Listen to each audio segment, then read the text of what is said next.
Good morning. It's July 19th, so it must be time for another update for your North Carolina Medical Society.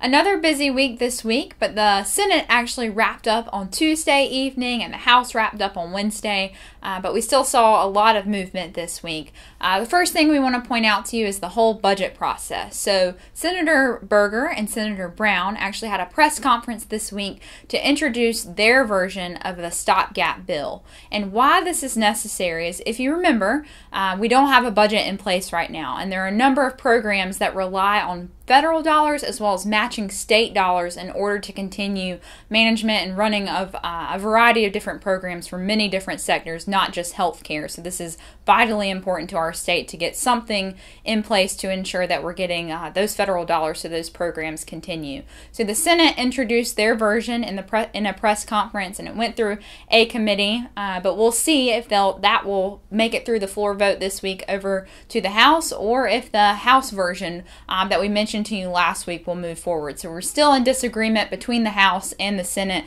on even which stopgap bill we want to move forward. So to be determined next week on which version, if any, moves forward. Now, two bills that we want to point out to you that moved this week. First is the North Carolina Medical Board bill. It made it through the Senate Rules Committee, so we're happy to see that make it through, and hopefully that will make it to the floor next week as well.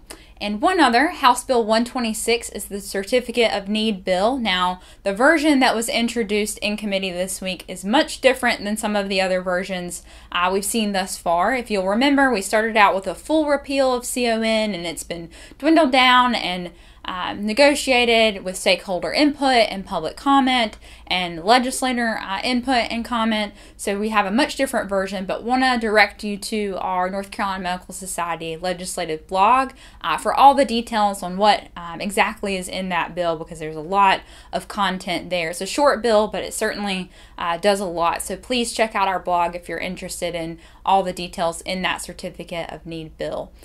So to be determined, we're coming back next week for voting sessions on Monday evening, so we'll certainly have votes, and we're already starting to see some of the committee schedules pick up for next week.